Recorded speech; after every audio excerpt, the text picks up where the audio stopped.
My name is George Armstrong Custer, Brevet Major General, Commander of the 7th Cavalry, lover of glory, sworn enemy of hesitation, and this may be the last time my thoughts are my own. They say you can hear death before it finds you. Not the sound of hooves or rifles, not the scream of an arrow, but something quieter, like the hush before a thunderstorm breaks, or the stillness of a fox before it lunges. I can feel it tonight. It's out there, in the dust, in the grass, in the way my men stare at the fire, their faces pale behind the flames. We're camped near the Little Bighorn River, Montana Territory, June of 1876. The sun went down red as a blood-wet saddle, and the stars are watching us like judges. We march at dawn. I've divided my regiment. Some say that was foolish. I say it was necessary. Boldness wins battles. Hesitation kills empires. I was not made to sit and wait. I wasn't always like this. I wasn't born with saber in hand and madness in my veins. I was a boy once, loud, proud, and poor. Born in Ohio, raised on stories of heroes. My father told me God made men for war and women for waiting. I suppose I believed him. At West Point, I was more hellion than honor roll. I graduated last in my class, and still, somehow, they called me to lead. War is forgiving like that. It cares not for your marks, only your momentum. The Civil War saved me, or maybe it damned me. There's a thin line. I fought at Bull Run, Antietam, Gettysburg. I watched men I knew vanish in pink mist and black smoke. And I learned, not from books or drills, but from the twitch of a dying soldier's hand, from the way blood clings to a brass button. I learned that courage is often mistaken for carelessness, and recklessness for destiny. I rose fast, too fast. They made me a general at 23. What did I know of death then? Enough to ignore it, enough to invite it. They called me the boy general. They spoke my name in the same breath as valor and vanity. I liked that. I fed on that. I had Libby by then, my wife, my flame. I loved her more than war, and that scared me. So I stayed close to battle. Because love, real love, that's where the true risk lies. After the war, they tried to retire me, imagine that. Shelving a man still hungry for thunder. So they sent me west instead, to the plains, to the dust, to the Lakota and Cheyenne. I do not hate them. You may not believe me, but I don't. I respect them. Their riders move like shadows. Their scouts breathe the earth like wind. But respect does not equal mercy. The Union asked for order. I brought iron. You cannot tame a land with treaties. You need steel and you need will.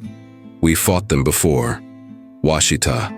You know the name. They call it a massacre. I call it a warning.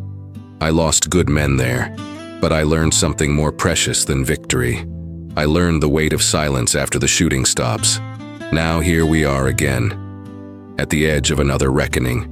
My scouts tell me Sitting Bull has gathered thousands. Crazy Horse rides with him. Gaul, too. These are not fools. These are warriors. Proud, desperate, dangerous. But I've seen danger before. I've stared it down with cannon eyes and saber teeth. I do not flinch. Still, something in the wind tonight unnerves me. The men are restless. Some whisper I'm leading them to ruin. Let them whisper. I was never a man built for caution. I live for the charge, for the moment when the world narrows to the crack of rifles and the scream of painted war horses. I divided my forces. Reno to the south, Benteen to the left, I'll strike from the north. Encircle them, shatter them before they can scatter. The enemy believes they are safe, hidden in numbers. They forget that numbers don't shield you from thunder. And I am thunder. I always have been. But I wonder if only in secret, whether I've misread the sky, whether I am the thunder, or merely the echo before the silence. I think of Libby. Her letters still smell faintly of lavender and ink. She told me to be brave, but not reckless. She forgets that for me they're the same thing. I don't know what she'll hear tomorrow. Maybe they'll say I fell with honor. Maybe they'll say I was a fool. Maybe both, probably both. My brother Tom is with me. So is Boston, my youngest. I never wanted this for them, but they followed anyway. Blood calls to blood. And war, War calls to men like us. Some are born for hearths and harvest, others for horns and havoc. I have never known peace without the itch to break it. Tonight I sharpen my saber. I oil my rifle. I write this in the flicker of a fire that refuses to die. The air is heavy, like a breath held too long. I can almost hear the horses snorting beyond the ridge. I know what waits.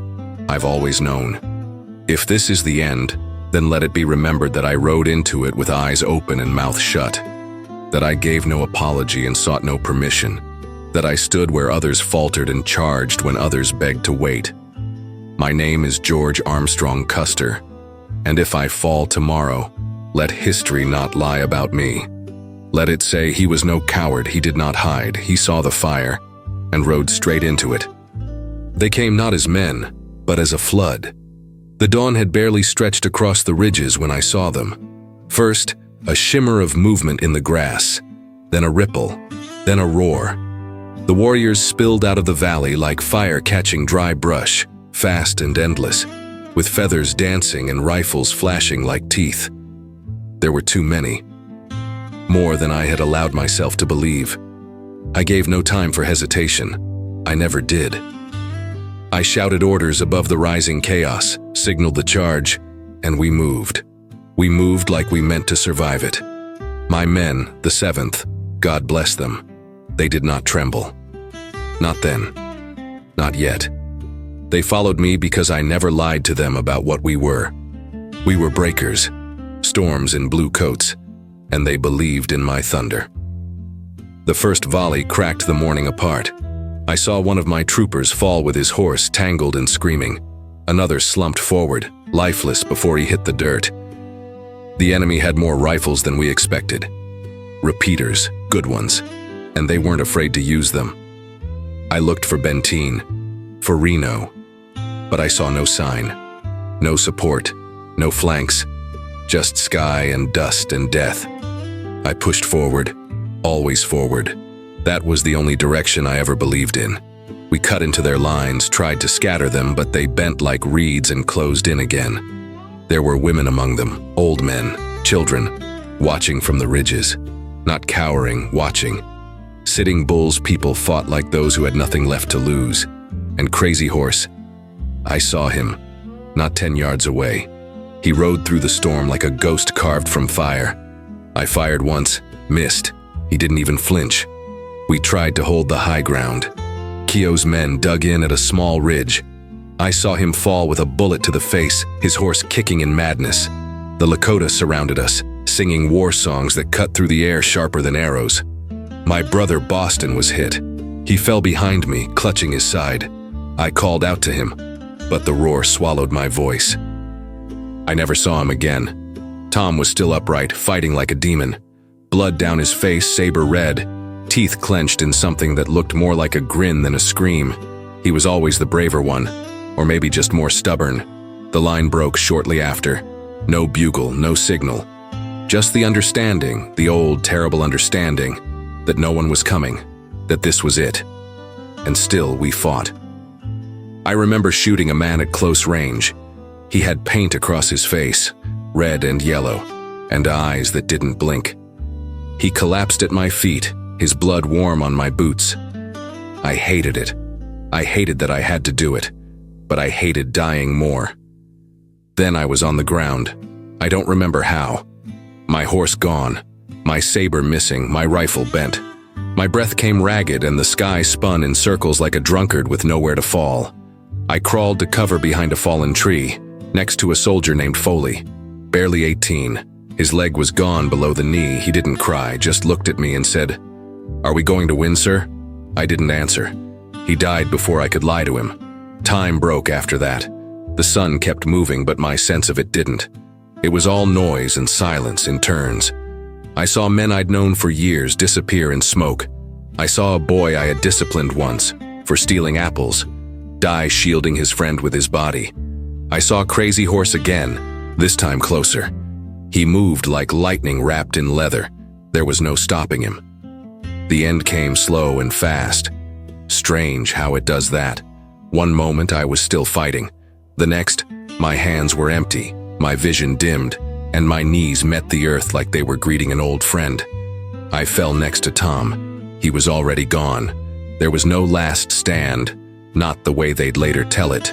There was only the last breath, the last bullet, the last scream swallowed by dust. They found us days later, stripped, swollen, scattered like dry leaves after a prairie storm. They say they couldn't recognize me. No sword, no hat. Just a corpse with eyes half open as if still watching the horizon. And yet I linger. In memories, in textbooks, in lies and legends, in paintings where I look braver than I felt. They write poems about me. They argue about me. Hero, fool, murderer, martyr. I am all of it. I do not argue, I only watched. Some say I died because I was arrogant. Maybe. But arrogance rides with courage more often than we care to admit. I knew what I was doing. I just thought I could beat the odds one more time. Halley's Comet was in the sky that year too. I wonder if it saw me fall. I think of Libby, what she must have felt when the telegram came, what she must have read between the words, the truth no letter could say. She spent the rest of her life defending me, telling the world I was brave, that I fought for my country, that I loved my men, that I died with honor. Let her have that. Let the world have its version. But you, if you're listening now, here is mine. I was a man who burned too bright, who never asked permission to lead, who saw the storm and rode into it, not to conquer but to feel it strike. I fought, I bled, I failed. And in that failure I became legend. My name was George Armstrong Custer. I do not ask for forgiveness. I do not beg for glory. Only to be remembered, as I was, in the roar before the silence.